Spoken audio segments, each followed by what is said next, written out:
What's going on, everybody? Welcome to the Week 16 edition of the Pro Football Focus Show here on RotoGrinders. I'm Brit Devine, joined by my man Ian Hartitz. We are in the winter wonderland in both of our locations, so apologies if there are any power interruptions. It's not anything on our end. It's just Mother Nature taking that into effect. But Ian, we're back for Week 16. Still a fun week in DFS, sports betting. Ready to have some fun this week, man. Yeah, man. This weather affecting my life, affecting my job. I'm tired of it, man. Mother Nature picked this specific week. I feel like we get one every single year where the conversation ends up being first and foremost about the weather, and then everything else follows. But it is what it is. Great day to be great as always. Should all football be played indoors, Ian? No way. Can't do that. You like the outdoors? What about in the Northeast? No domes. If anything, no domes anywhere would be my rule. That's yours. I want perfect weather for the players, for the fans. I want more fantasy points. That's the ball's not even round. How do you want perfect weather? Come on. We can't even play any of these Saints or Browns this weekend because it's 40-mile-per-hour winds. There's one. Oh, Alvin. I'm not messing around with Alvin Kamara. You can throw that. Taysom Hill to go. Taysom Hill. We'll talk about that in just a little bit. But as if you're new to this, you're probably not. We start off every week on this show going over Ian's article over Pro Football Focus, one of a million different articles that Ian does and one of a billion different that are available on Pro Football Focus. It's the Mismatch Manifesto. Ian, let's jump into it this week where he matches up a bunch of offensive stats, a bunch of defensive stats across the board and tries to find some good spots for us. Explosive play rate. This is always good. Is Derrick Henry going to run for over his longest rush going to be over 17.5 yards? I hope so. Is he going to run for over 109 yards? I also hope for that one as well. What are we looking at this week in terms of explosive plays? Yeah, I was curious when I was looking up his rush yards prop, just how high they would go for a guy with 4 straight games over 200 against his defense, but 109.5. Yeah, sure. Let's go ahead and keep going over that. But yeah, with all these charts again, blue, good, red, bad, just combining the same matchup type statistics we always talk about into one easy breezy one-way street here. So some passing games really set up for success. We got Mahomes and the Chiefs. Panthers against this Lions defense. Now it's less so of a, pat on the back to Sam Darnold and more so a reality that while the Lions have gotten a lot better defending the run, they still stand out as one of these, I would say, top 3 defenses in the NFL of really being more of a pass funnel unit. We also have the Ravens, I think, falling into that category, the Lions, and then also the Tennessee Titans. We're seeing Houston at least popping a little bit on that side of things. So Chris Moore been helping us out a little bit these last few weeks, but we need to make sure that Brandon Cooks joins Nico Collins on the sideline. Nico's already been ruled out, and Chris Moore in his own right is questionable. That is the good thing about doing this show now, Brett. We have pretty much all of the injury reports ready to go, except for those Sunday games. Not usually the case. Also having the Raiders popping up a little bit against the Steelers. I mean, I know the Steelers defense, they kind of have this great reputation, but especially against the pass this year, have not been all that strong, specifically against wide receivers. So I got some Devontae Adams props beyond that. And yeah, man, otherwise, let's see, a couple run games. Ravens, Vikings, and Bears really popping off. Buffalo and Philly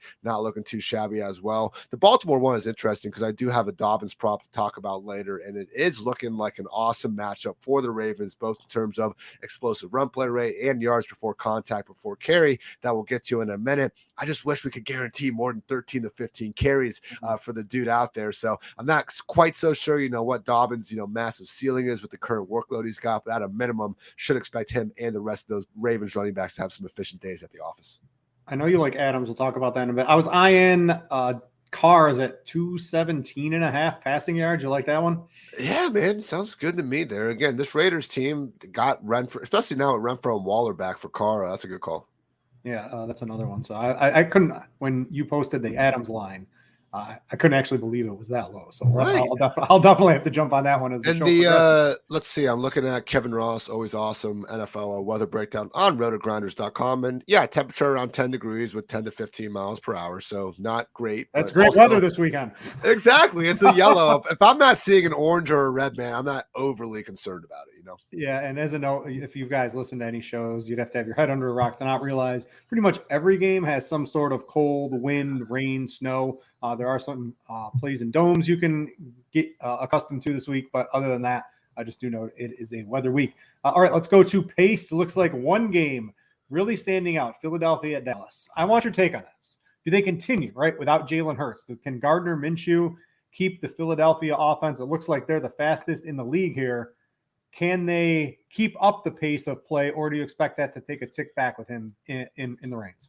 Maybe just a tad, but the thing is, the Cowboys, I mean, are honestly moving just as fast as the Eagles this year. Eagles are number one in situation neutral pace, so even if they do fall back, they kind of have some room, and they'll still probably be an above average team. Cowboys top 5 in their own right. So that's the other side of these things, man. For somehow this week became like a Dak Prescott debate week, even though the guy has led the number one ranked scoring offense in the NFL since returning from injury. But whether Gardner Minshew and company can make this game competitive remains to be seen. But I think they're really going to have to keep the foot on their gas no matter what, just to keep up with Dak and the other offense on the other side of the field. So I'm all in on, continuing to trust these Eagles skill position talents. I mean, if you just look at it, man, take away the passing side of things. Now, PFF, we break it up with the offenses, pass grade, rush grade, receiving grade, pass blocking, and run blocking grade. I remove passing from the equation, average the rest of those factors, just to get an idea of like who has the best and worst supporting cast in the NFL. I did this a week ago, and at that point, it was still Justin Herbert and the Chargers with the single worst supporting cast for their quarterbacks. But number one, it was the Philadelphia Eagles. The big badass offensive line, Devontae, AJB, a returning Dallas Goedert, Miles Sanders. You cannot ask for a better offense to lift a, let's face it, average, perfectly fine quarterback like Gardner Minshew into it. So even before Gardner was on Philly, he was someone on Jacksonville that wasn't amazing by any stretch, but also a better fantasy quarterback probably than real life, thanks to some of his willingness to run. So all my way of saying, Britt, I am all in on Gardner as my cash game QB this week. Yeah, we'll have to talk. There's another guy in the mix that's also cheap, and we'll have a little bit of a debate on. Well, I think I'm on your side as well, but we'll try to dice out which play will be the best one. All right, let's go to pressure rate. Quarterbacks that will be under pressure, quarterbacks that may have all day to throw, and then also we got to play defenses. Maybe a couple defenses that can rack up some sacks. What are we looking at?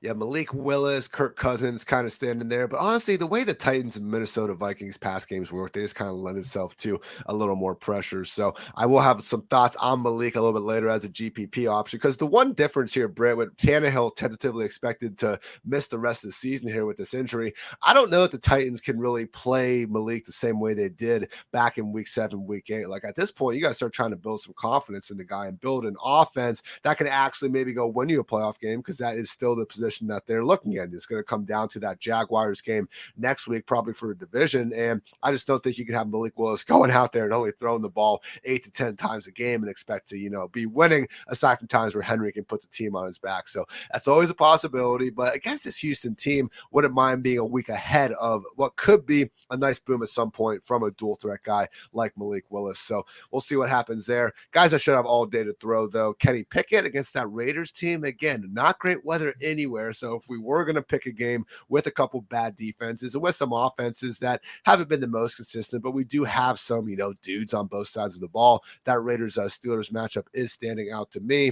Also, yeah, just a lot of waste because of some of this weather. The Atlanta Falcons, look, the Ravens this year, again, one of those pass funnel defenses where they've been awesome against the run. Falcons have really only tried to run all season. So if they do have to lean on Desmond Ridder, it's a Ravens secondary, doesn't have Marcus Peters. We've already seen them throughout this year be a bit hit or miss. And over these last 2 games, Drake London, I mean, don't look now. We complained about the targets all season long. Ever since Kyle Pitts left the picture, he's actually started to flirt with that double-digit target mark each and every week. So definitely not trusting Ridder enough in cash. And Baltimore, as is the case with all these, we do have a yellow forecast mark, so not completely thrilled about that weather, but Drake London, someone that we know is a talent, starting to finally get the opportunity.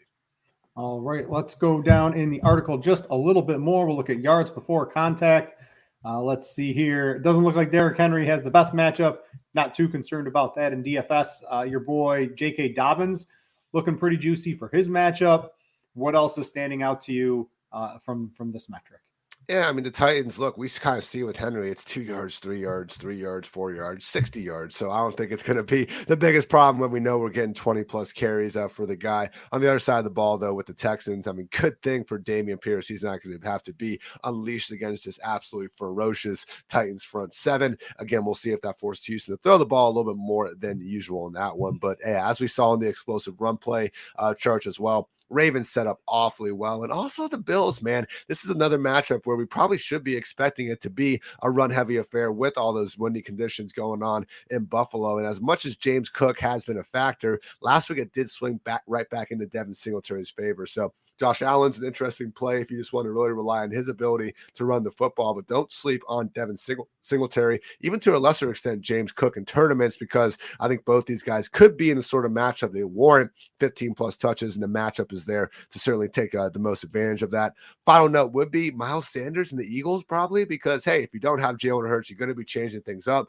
I would like to think that Minshew is not going to have quite the same package of, goal line QB sneaks at his disposal. If that's going to be the case, now we have Miles Sanders still in a very good offense, hopefully getting a lot more fantasy-friendly touches than he's used to in the passing game and along the goal line, where Jalen Hurts is usually scrambling or taking it in himself. Yeah, we saw ETN able to get to Dallas last week or 2 weeks ago. Actually, no, that was last week. Even though he also played last night, so I'll give you some. Yeah, yeah, give me some on that one. All right, let's see here. What are we at? Combined yards per drop back sort of goes with explosive plays. What quarterbacks are slinging the ball down the field? It looks like Patrick Mahomes. What do you think is going to happen, right? Is 0-degree weather in Kansas City going to do anything to slow him down? I know his props right around 300. He seems to go over that just about every single week. We've got Tua. His performances has slowed down just a little bit. What do you think about that? Him in that game? Just a lot of weather are going to basically keep a lot of these, I think, a little bit lower than their season averages. Yeah, what an absolutely ugly Sunday we have after that Packers-Dolphins game. So, yeah, not too much of a surprise that Tua and company set up the best against the Packers team that Jair Alexander and company, they haven't been terrible this year, but certainly maybe haven't lived up to what you might think from some of those names in that group. Josh Allen, I guess, would be the contrarian GPP option. I mean, we remember that Patriots game from last year when Mac Jones only threw the ball 3 times, but they were still like, all right, Josh, go out there and do your thing. So they are facing the Bears. We just saw in the last chart. I don't think the Bills are going to have the hardest time running the ball. So I'm not saying Josh is going to be pushing, for 40, 45 pass attempts like you might like in some of his boom week type performances. That said, if we are trying to, separate ourselves from the field, not that many weeks where we're getting Josh Allen, Stephon Diggs and company this low owned. So and that one, again, it's just more so the winds. It's going to be freezing. Maybe with the no falling precipitation, though, we see Josh overcome Mother Nature. But yeah, otherwise, Seahawks Chiefs, man, that one still has a high game total. It's like the one game that Vegas looked at and was like, okay, come on, we can't bump these guys down too far. But really, man, just with Patrick Mahomes, if you want to stack him with Jerick McKinnon because of how much he's catching passes, that's fine. We got Juju still underpriced. Travis Kelce, he always has the capability of putting up a week-winning performance. And on the other side, we got DK Metcalf and or Marquise Goodwin without Tyler Lockett. So really solid game stack potential there. All right, let's go to EPA per play. I know there are some gems this week. What's standing out in terms? It looks like we got combined yards per drop back up here twice. So you're gonna have to go to the twitter.com machine and find that one, Ian. Message the editors. What is standing out in EPA per play?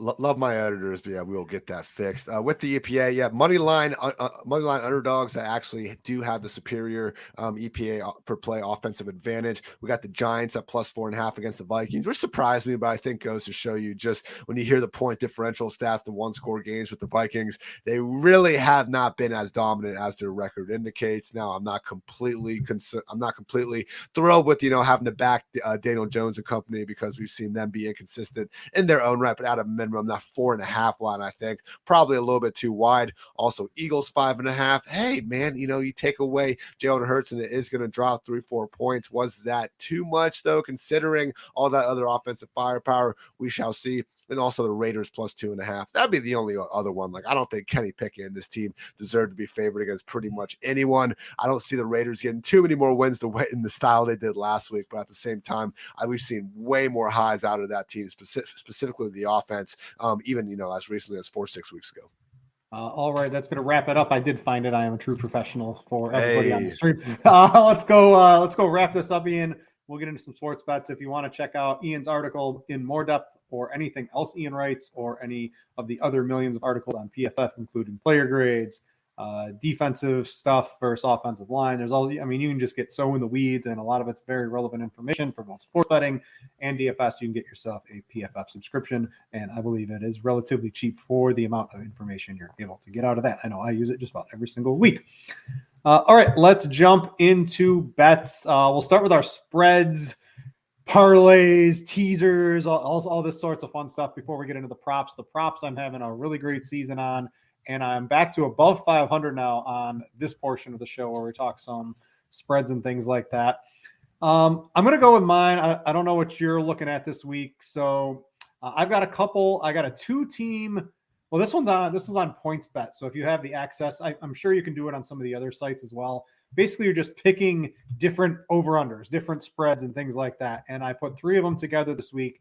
And this was plus 127 on PointsBet right before the show. So I've got an under 40.5 in that Browns game.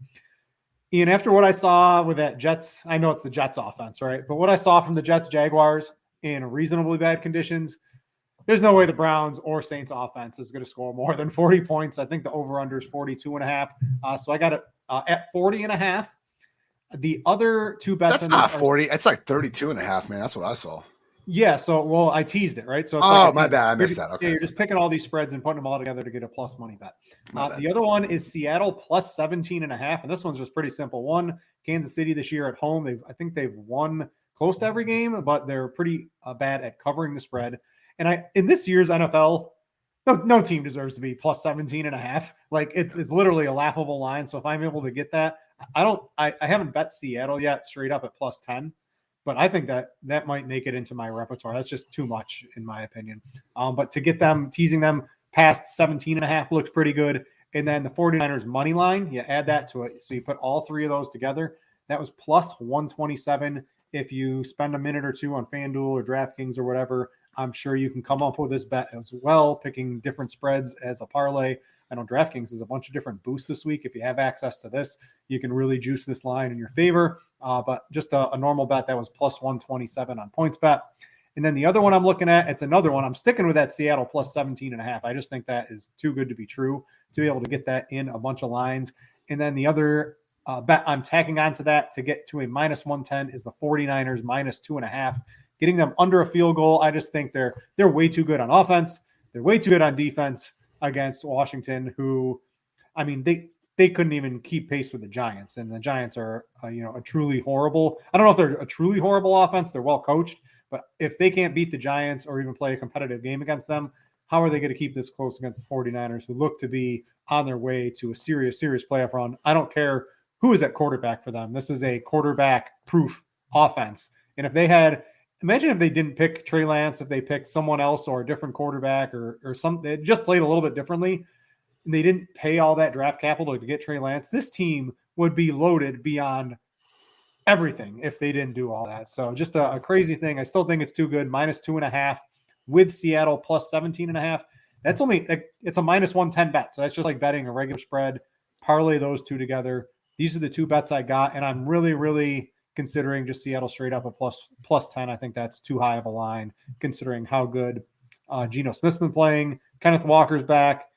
Their defense can shut down some outside receivers. Travis Kelce's going to go nuts, but the plus 10 I'm eyeing as well, Ian. So what do you think of those? And then what are you looking at?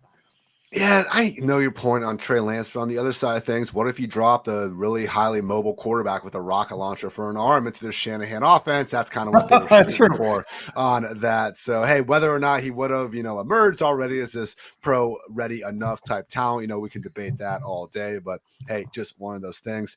Hey, hit the teaser against all odds last week, Britt. We need the Vikings to complete the single biggest comeback in NFL history to get there, but was happy wins a win. In there. Wins a win. We don't need to go into semantics with it. I do a parlay this week just for 3 teams at home who I really have a hard time seeing how they're going to lose these matchups. I got the Titans over the Texans. I know we're going from Tannehill to Malik. He did get the job done earlier this season, and I just, again, to only see that line at 3.5, I still think the Titans, even with the quarterback downgrade, far more complete team all across the board. Hopefully we get Treylon Burks back as well, adding another weapon to that offense. The Ravens over the Falcons, similar sentiment. Yes, we are going likely to Tyler Huntley there with Lamar Jackson once again out, but just give me the Ravens over the Falcons all day. Like the Titans, and I mean, I guess the Falcons still somehow aren't eliminated in this crazy NFC South situations, but certainly taking the home team, I believe, with, again, maybe not far more to play for, but just a better overall team. And then finally the 49ers over Washington, who you mentioned before, and I'd be fine taking that spread straight up as well. And that one is popping. If you look at our EPA per play chart from earlier, as one of the largest differentials of the week. So yeah, Purdy, man, just existing in those couple of seconds between getting the snap and getting the ball out to one of his many talented playmakers. But I don't know, like Washington over 10, 12 points out there. Like, I know their implied team total is a little bit higher than that, but just really, we've seen such a bad version of Taylor Heineke. I mean, even before that chaotic end of the game, you know, we got those last few plays going on. The first play of that drive, there was a massive busted coverage where Curtis Samuel should have gone for like a 70-yard score, and Heineke just couldn't even give him that layup pass and nearly took the guy out of bounds. So really this year, I think only Zach Wilson has a lower PFF passing grade. So I know the guy's fun to watch play, and he had a couple nice comebacks earlier in the year. He's a quality backup, but now we got a quality backup going up against arguably the best team in the NFC. I'm convinced he's just going to get paid a lot of money because of all those the outfits he wears pregame. So if you see him roll up to these games in some of these outfits, he's a sharp dresser, always comes up. And I guess if that's your stick and it gets you millions of dollars in the NFL to be one of the worst actual quarterbacks, Ian, you got to do what you got to do sometimes. I'm not hating. So that's going to wrap up some of our spreads, parlays, etc. that we're doing. Let's go to the props. The props are very good to me on this show. I am 23-10, which that's a lot of units positive, basically playing 2 or 3 props a week. The one I had written up, and I don't know if I moved this or the scores and odds people picked up on this or someone else bet it, but it's up to 56.5 now. And I think that's probably a little closer. Mike Evans opened at 49.5 for yards. And I bet that on every site, the max that I was allowed to, because I just thought that was too good. It's 56.5. You can still take that. I still like the over on that, but the 49.5, you're probably not going to get that. That is one I had written up for the show. So I had to swerve about half an hour before the show, Ian. Derrick Henry's going over 109 yards. He's gone over 200 4 straight games. He's on fire. It's against the Texans. I think I would have rather liked Tannehill in there, so they would at least had to play some semblance of the pass. Yeah. But I'm not really too concerned about this. If anything, that's just more carries for Derrick Henry. So, and I don't know this Houston offense, if it's going to be able to keep up putting up these big games against, the Chiefs defense isn't really any good either. So, but I don't know. I just think Derrick Henry over 109.5. I had him last weekend here. I think it was at 98.5 I got him at, and he went over 100. So I'm just going to ride that against the best matchup in the league. 109.5 is a big swerve. Another one is a little under the radar. I'm going with a Giants wide receiver, which is always a little sketchy because Daniel Jones, I don't know if he's too great, but if there's ever a week to take a Giants wide receiver, you can take your pick. I don't mind Slayton. I don't mind Richie James. I don't mind Bellinger. Probably not going to bet all 4. I have bet Isaiah Hodgins over 33.5. He's basically an every snap player right now.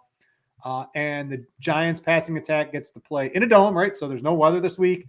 And it's going up against the Vikings. They've allowed the 2nd most passing yards per game on the season and the 3rd most on the season at home. Hodgins has gone over this in 5 of his last 7. And his lowest floor, right, is 29 yards. So we're basically at the 33.5. Now his highest is like in the 40s. So he's right around here. But against the Vikings, you want to pass on them. He's the outside receiver. That's where you want to attack him. I think Slayton can probably have a big game as well. But this 33.5 line, I think, is just a little bit too low. If there's any rational coaching, we have seen some rational coaching this year. Even Cliff Kingsbury did it with James Conner in one game. He ran him against the Chargers.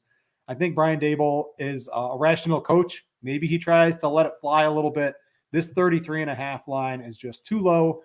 So the 2 I'm propping up for the show are going to be Hodgins over 33.5, and I'm going to go with Derrick Henry over 109.5 rush yards.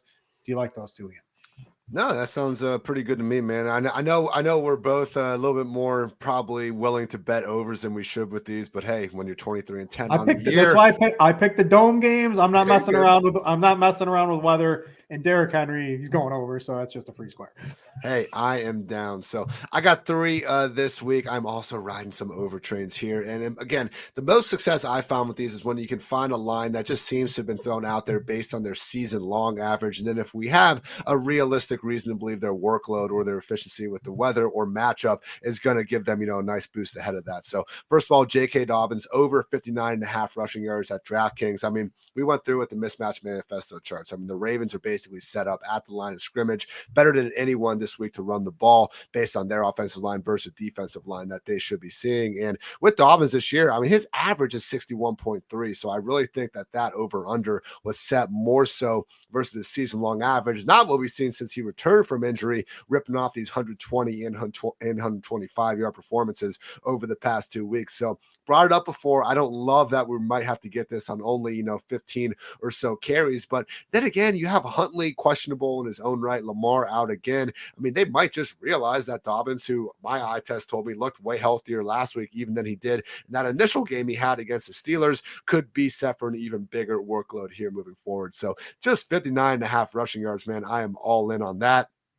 Also, we'll take, my version of the Mike Evans prop I found was Devontae Adams over 67.5 receiving yards over at DraftKings. It just seems incredibly too low for me. I mean, he's averaging 91.1 receiving yards per game this season. And yeah, he's been down a little bit these last 2 weeks, but that was more so because he faced the Patriots, who, fair play to them, did their thing, taking away Carr's number one weapon. And the week before that, him going up against Jalen Ramsey, who I know has given up a lot of touchdowns this year, but at a minimum, Ramsey did enough in that game to really dissuade Carr from throwing his way too often, aside from that incredible one-handed catch on the first drive. So I like Adams over 67.5 against the Steelers secondary that, again, just has not been good defending the wide receiver position all season. Look at the fantasy points, receptions, receiving yards, bottom 5 in pretty much everything. I also don't even hate the over 5.5 receptions in this matchup. You can get that plus 116 odds, 6.1 average on the season. And finally, Britt, the Mona Lisa of the prop week, Taysom Hill over 35.5 rushing yards.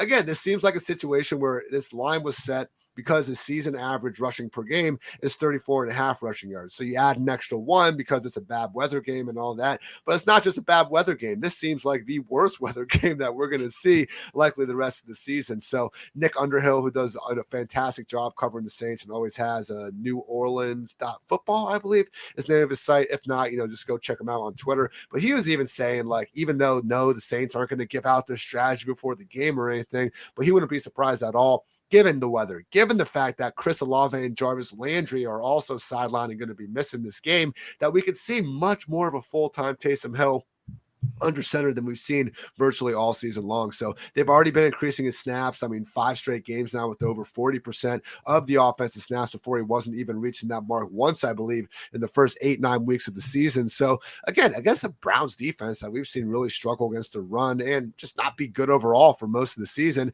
you could say this would be a fair line even before you start looking into the matchup and weather side of things. But Taysom Hill, man, double-digit rush attempts, giving me over 35.5 rushing yards. Let's go.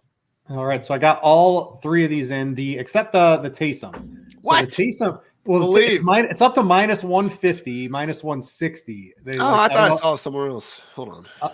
It was. I think I saw there was a group who got on this maybe like a couple hours ago on Twitter. So I think they might have juiced the lineup. So if it's what I did, I pivoted to the Taysom Hill touchdown at plus 310. Oh, wow. You're right. Okay. I mean, I did this like an hour and a half ago, and it was at 35.5. Now it's okay. I'm seeing DraftKings 37.5, 115, same-ish point, but it's on its way up. So yeah, I pivoted to the touchdown 310. Nice. How's that sound? Sound good? Let's do it. Let's boogie. All right. So that's going to do it for the prop / spreads parlay part of the show. We have been a pretty good track record on those, so I encourage you to jump into all of those.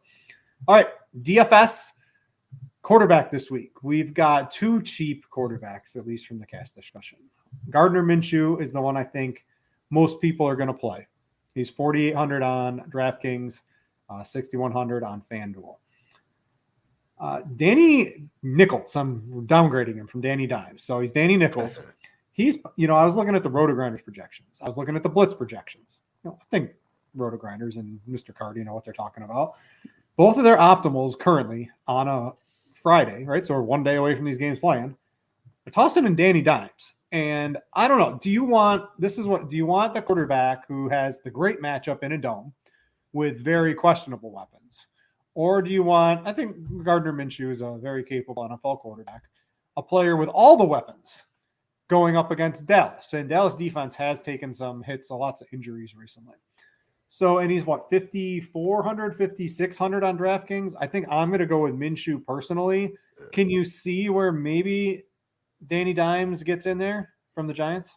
Yeah, because he's not very expensive in his own right. We just have so many like backup quarterbacks that there's all these cheaper options. But again, just mention that $800 difference. I do think there are enough great plays this week. Looking at Henry, McCaffrey on the other side of the field, Justin Jefferson in that dome against the Giants secondary, still not getting Adoree Jackson back. I'm paying down at quarterback. I got some wide receivers I'm paying down on. Too many high-priced running backs, wide receivers that I want to get up to this week. If we were talking more so, a lot of these guys like 5-6K running backs that we had no problem playing, okay, then I'd be fine taking Daniel Jones. Like I think Daniel Jones should have a higher median projection than Gardner Minshew. If I was in a season-long league, like I'm in plenty, I have Daniel Jones ranked higher than Gardner Minshew this week. But with the $800, I need that.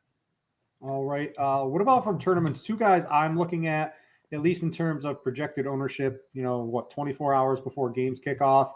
Justin Fields is sitting around 4% ownership, and he has the ability, or he's got no receivers. He can run for 100+ yards and 2 touchdowns and break the slate. He's done that a couple of times this year. I know the weather's not great, but at sub 4% ownership, you don't have to stack him with anybody. You can just roll him out there and get all the points from that team. I think he's pretty interesting. And then Joe Burrow is coming in at 6 to 7% owned. I know he's 7K, but I really like the matchup Jamar Chase has this week. Very easy to stack with. Hurst is out at tight end, so maybe that consolidates targets just a little bit more to the receivers. I think he's pretty interesting if you're getting away. Right, our 2 highest owned quarterbacks eating up 32% of the field right now are Gardner Minshew and Daniel Jones. I mean, come on, right? Like you can do better than that in a tournament. One tournament lineup with Taysom Hill under center. Why not? Come on, man. Everything you just said about Justin Fields. He's tight end on Yahoo. That's just season long, right? Yes, I believe that's just season long. So only one, no more than one. But hey, Willie Maker with Taysom Hill at the QB spot.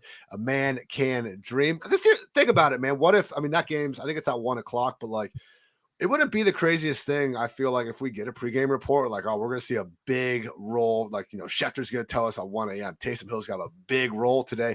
I don't know. If we have Taysom Hill legitimately playing 80% of the snaps, throwing the ball 10, 12 times, and he runs in twice as a rusher on this week, man, crazier things have happened. But if you're not quite going that low, I do think Sam Darnold's an interesting, cheaper guy who's kind of splitting the price between Jones and Minshew. And again, it's against one of these pass funnel defenses in the Detroit Lions, where they've done a great job limiting opposing run games really for the better part of the last 6 weeks. But with Darnold, a cheap, affordable DJ Moore against a Lions secondary that all season long has been able to slow down anyone, I don't hate that. And Darnold in his own right, man, we've seen him rather inexplicably at times show off the wheels a little bit. Last year, he had like 5 rushing touchdowns in the first 4 games of the year. So no, it has been, such a run first offense that I am a little concerned about the overall upside. But if the Lions can, again, just shut down that run game from the start, Darnold might not have any choice but to throw the ball against a secondary that, again, can't really stop anyone these days.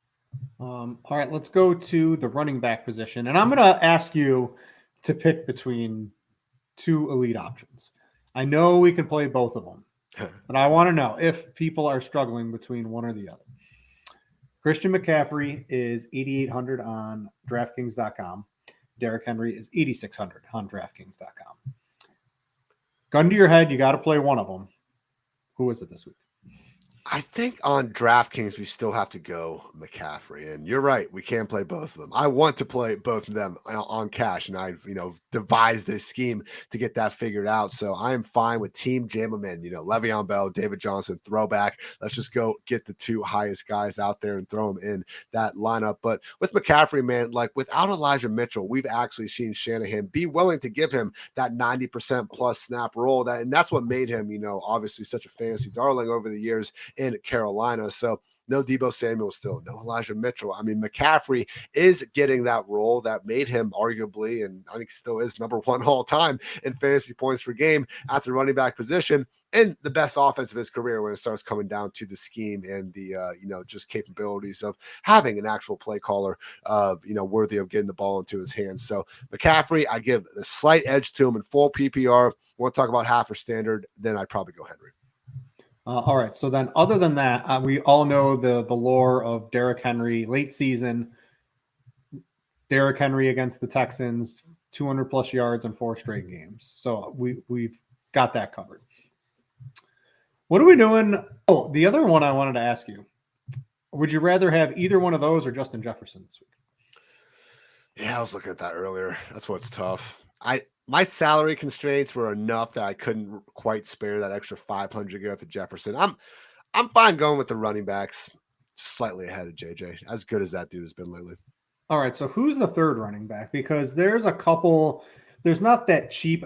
The cheapest I think I'd be willing to go. You mentioned McKinnon earlier, and with Hardman looking unlikely to play, I think his role seems pretty stable in this Kansas City offense. So he's basically the cheapest you can go at 5,900. Other than that, there's a couple of mid-tier guys. I really like Dalvin Cook if you can't get Justin Jefferson. Dalvin Cook's a nice consolation prize in the flex against the Giants, who can't stop anybody on the ground. You've got Stevenson, who is Harris going to play, or is he still? Harris is still limited. He's questionable. I haven't heard. I mean, we don't hear anything out of New England. I will say, even if Harris plays, I mean, Stevenson, the amount of targets and receptions he's going to get, still very much in play at that price. Yeah, and do you like Saquon at 7,900? I know the projections like him, but I think I don't know. I think I'd rather play Dalvin for $700 less in this game. Yeah, I'd say that's reasonable. They really did, there's been low key, both of these guys this year, they've had workloads that are kind of more akin to these borderline RB1s, because Saquon and Dalvin were setting career low marks in targets per game and receiving yards per game going into this last week. So with that seemingly changing for both guys, especially Dalvin, some of the things they did last week, just throwing them easy screens, and we all saw that, monster touchdown, things like that at home against, I think, a worse defense than what the Vikings have around. I probably shouldn't say that. Either way, at home, similar workloads. Give me Dalvin. And then I see from the YouTube, again, if you guys are watching on YouTube, please click the like button. We would greatly appreciate it. Let's talk about McKinnon versus Pacheco this week. You seem to prefer McKinnon in this pass game role, 1 point per reception. That adds up pretty quickly in the role he currently has. By the way, I appreciate you, Jack. I will not helicopter Mark Andrews just for you, man. Enjoy the holidays. Please don't come to my house. It's too cold out here for anyone to be coming over. I'm going to go just barely towards Jerick McKinnon, because it really, look, to the Chiefs' credit, man, they have started to steadily increase his snaps, and this isn't really new. We saw in the playoffs last year, even with Clyde Edwards-Helaire healthy enough to be active and get some touches per game and everything, they really featured Jerick McKinnon with these 70-80% snap roles that we haven't seen really anyone get there since Kareem Hunt, was released. So with Jerick, snaps have increased in 4 consecutive games. I mean, coming off these back-to-back overall RB1 performances, I think what you brought up about Mecole Hardman, being out again is a really good point, because he is now the guy that they're scheming these touches to inside the 10-20 yard line. So Kadarius Toney, maybe he's a little bit more involved after, finally making it through a full week of practice and not getting any more banged up. But I do lean McKinnon just over Isaiah Pacheco. I mean, even before this hot stretch, anyone that's had Pacheco or Clyde on your team this year, you've been frustrated, watching them inside the 10-yard line, because McKinnon is always the guy that's out there on the field. So I don't think Pacheco is out of, play. If you want to kind of switch them, I think they're both solid enough plays. The Seahawks are bottom 3 in fantasy points per game this year, allowed 2 opposing running backs. With Pacheco, though, it's just one of those things where 15 to 16 carries, maybe with 1 or 2 targets, and it's hard to make too much out of that on a full PPR site like DraftKings. So Pacheco, he has been consistent, man. Justin Fields has an NFL high 8 straight games with at least 60 rushing yards. I believe Pacheco is second with 6 such games. So he's been solid, but again, the pass catching upside for McKinnon, just so tough for more of these one-dimensional grinders to meet. Give me Jerick. If you're looking to leverage off of Gardner Minshew, you can play Miles Sanders in a tournament.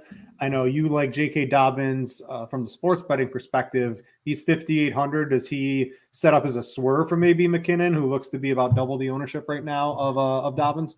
Yeah, I think that makes sense. I mean, how many times do you get this running back kind of still going under the radar of back-to-back games with over 120 rushing yards? So similar to Pacheco, we had the same concerns with Dobbins. He's not going to catch a lot of passes and probably not going to be even seeing 25 plus carries, but does look like the primary touchdown scorer for a home favorite against a defense that we don't have all that much confidence in slowing down the run game. So I like the Dobbins call there.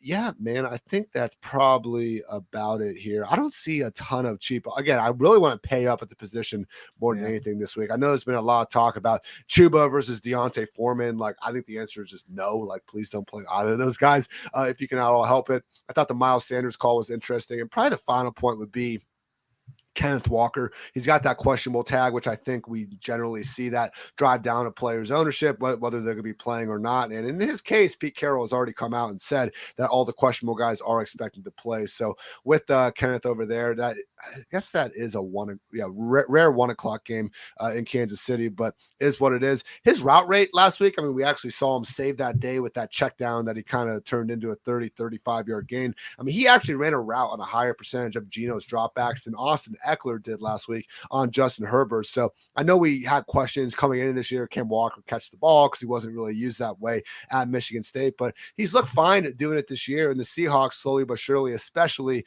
with DJ Dallas banged up, Homer's been a little banged up throughout the year as well, more and more willing to give Walker that workhorse role.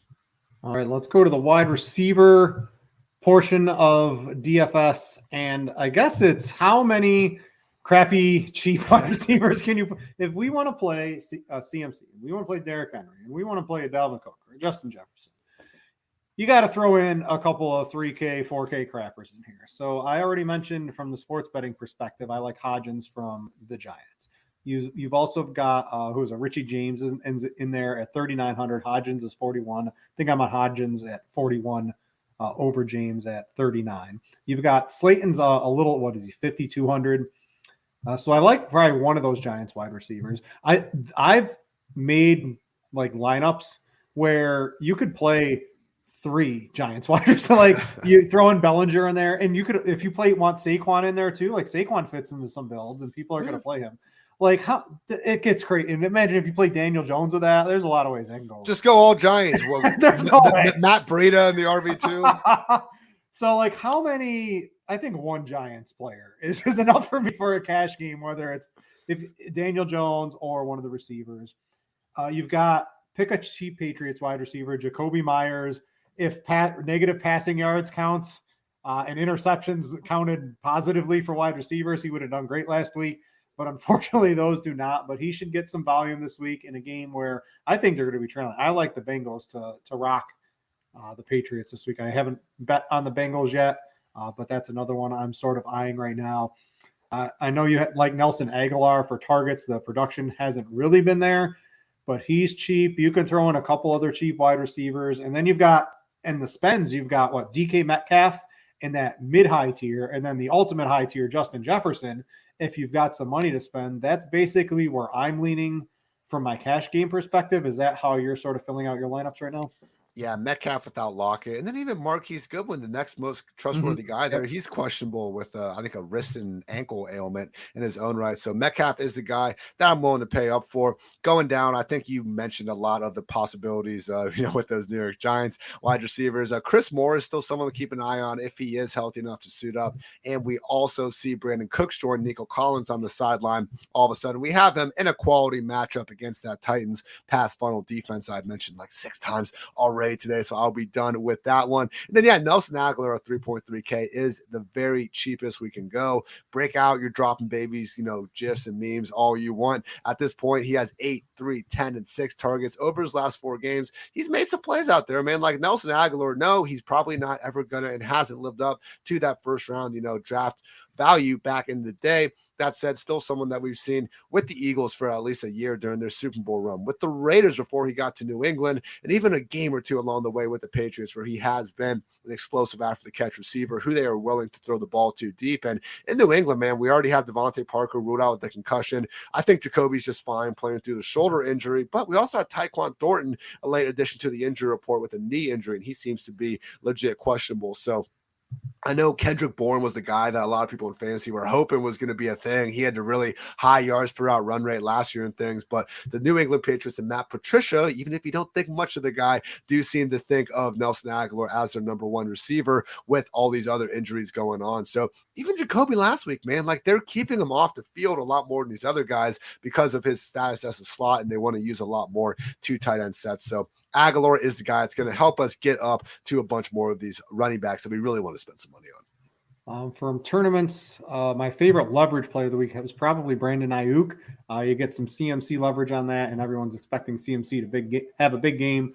But what if it's Ayuk that gets 7 or 8 receptions, hits the 100 yards, gets the touchdown, and he's relatively low owned, and CMC isn't the one getting into, I don't know, CMC's probably getting into the end zone and probably going to have a big game, but Ayuk is a nice little leverage play off of that to me. I'm not leveraging any Titans wide receiver. I know you can maybe play Malik Willis in a tournament, but I do not have the stones to do that, so I'm not going to try to leverage off Derrick Henry.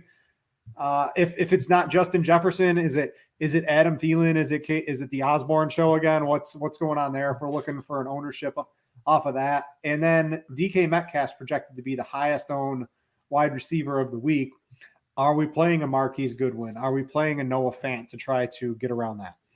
First of all, I do like the Ayuk call. He had such a dud last week with Kittle going off that people are probably still not as attuned as they should be with the Debo there. Ayuk should have bigger games down the road. And the KJ Osborne situation, this was something we talked a little about last week when I was citing Evan Ingram and Jerry Jeudy. Like sometimes these guys have breakout games. And I think, nowadays, especially in 2022, like people a lot sharper and understanding that, okay, that was, his boom performance, probably going to come back down to earth. But not always. So we actually don't see these guys that, like in Osborne's case, another good matchup at home in a game that, let's face it, doesn't have the weather concerns that half the freaking slate does. Otherwise, not illegal for KJ Osborne to boom twice in a row. And at just 4.5K, man, hey, we've been talking about the gross New York Giants wide receivers, some Houston Texans guys, freaking Nelson Aguilar I'm going on and on about. So you could do worse than someone that's going to be on the field all the time with a dry football and Kirk Cousins chucking that rock around. Some other guys, I mentioned the Sam Darnold note earlier, so that would obviously make me all in on DJ Moore at 5.5K. And right next to him, Juju Smith-Schuster, man. I don't know how many more big games he needs to have, especially on a 4 PPR site like DraftKings before he can get a 6K salary. I mean, my goodness, he had 3 straight top 12 finishes before getting injured. He comes back and gets eased in. Then he's had his every down role ever since, and he's had 2 of 3 awesome performances once again. So Juju Smith-Schuster really now 5 of his last 6 games, I believe he's finished as a top 15 PPR wide receiver. And if it's not top 15, it is pretty close to that mark. Going up against the Seattle defense, I mean, he is really right there jammed in alongside McKinnon and Pacheco. So I think that's a reasonable leverage play off of those likely chalkier running backs. And final note would just be, remember, Amon-Ra St. Brown, Sun God, stay Sun Gods, just 7.8K against the Panthers defense that he should be able to eat alive from the friendly confines of the slot. All right, let's go to the tight end position to round out the show. It's pretty simple for me, at least from the cash games. I can't get up to Travis Kelce. Kelsey's going to have a big game. Tight end's been eating against Seattle all year. Kittle did it last week. Kelsey's pretty much at the same level or better. I expect him to have a big game. He just costs a lot of money. So where I'm aiming, you've got a couple guys in that higher mid-tier. Schultz and Goddard, 4,200, 4,500, I think are great plays. If you're going cheap, you've got Bellinger from the Giants. You've got Noah Fant from Seattle against Kansas City. Those are probably the 4 options I'm looking at. Going to be the last position I fill in. I think, I don't know, if you're like, I'm just looking at some of the optimals that the Blitz and RotoGrinders is throwing off right now. It's literally with Bellinger. It's got Richie James. It's got Hodgins in there. It's got Daniel Jones in there. I mean, that's too much. But, just calm down just a little bit on your Giants. Maybe you can fit one receiver. If you've got to play Bellinger, maybe you can mix that in there as well. But that's how I'm handling the tight end position, at least from the cash games. Never go full Giants out here. Yeah, man. With Daniel Bellinger, 3.3K. I do think he is the cheapest guy you can get down to, but he is playing through his rib injury, and I'm just a little bit concerned about him, even having the upside to warrant it, because there is, I think, enough close value. I mean, to me, like Daniel Bellinger, he's just a whatever kind of borderline tight end 1. Dalton Schultz and Dallas Goedert, are costing, let's see, 800 and over 1,000 more. So not exactly. Fant over Bellinger? He is questionable with this knee thing. I would, but Lockett's out. It's close. I think probable. Yeah, I probably lean. Oh yeah, because Pete said all the questionable guys are going to play, so we shouldn't worry about that. I'd still just barely lean Bellinger, I think, but it's close. All right, and then Schultz or Goddard, if you had to pick between one of those. If you need to save the money, I think it's fine. I prefer with a Minshew lineup to just stack him with Dallas Goedert, since we're not really going to be getting up to A.J. Brown from the sound of it. But raw projection, I probably still give Schultz a slight edge. I think Goddard, again, the fact that it seemed like he was ready enough to play last week, but they decided just to be cautious. He's coming off a shoulder injury, and yes, it's painful and everything, but it's not quite something like a knee that I'd be a little more concerned with them easing him back in. Not a doctor by any stretch, but with this one, I think they're going to want all hands on deck as much as possible. So tentatively hoping that Goddard's going to have his usual full-time role. And in that case, we've certainly seen him be a cowboy killer ever since his rookie year. All right. You got any Hail Mary tight ends that just pick and pray here? It looks pretty gross. Well, our guy at Conquo, man, you said you're not brave enough to go with Malik in a GPP. I get that, but God forbid someone out there is. Don't sleep on our guy at Conquo, just absolutely crushing it. Still only 3.5K. Yeah, Treylon Burks, is questionable. He practiced in full all week. It does seem like he has a good chance of returning, but okay, it's Treylon Burks, and now it's Chicky at Conquo. So no, please, for the love of God, don't go near this guy in cash. There is a very real 0-point floor here. I do think, though, he profiles as, the sort of quick twitch, big play potential tight end that you would want to take a chance on in tournaments. So that's it. And then also I would just say last point, Mark Andrews. I know we keep saying this every week. It's got to be there at some point, but hey, he is a guy right there, like we saw with George Kittle last week, capable of having that 2-touchdown game at any given time. So really just not anyone in this Baltimore offense that seems to be getting too much ownership, but Mark Andrews. And again, as we talked about, J.K. Dobbins. Those are the two engines of the group. So if anyone is going to be scoring, it would be those guys. Real quick, I guess, because we got the injury to Duvernay in practice. Is DeMarcus Robinson overly cheap? Only 4,000. That's another cheap receiver we could consider going to Brit in cash games if needed. Wide receiver 1, DeMarcus Robinson. This is what it comes to week 16. What a time to be alive. Crazy quarterback and receiver injuries this year in the NFL. Just gotta play the hand that's dealt in DFS and sports betting. That's going to wrap it up for the Week 16 show. Thanks for tuning in. Hopefully you've been joining us all season. Please click the like button on YouTube on your way out. That's going to do it for us. For Ian, I'm Britt. Thanks for watching, and we out you.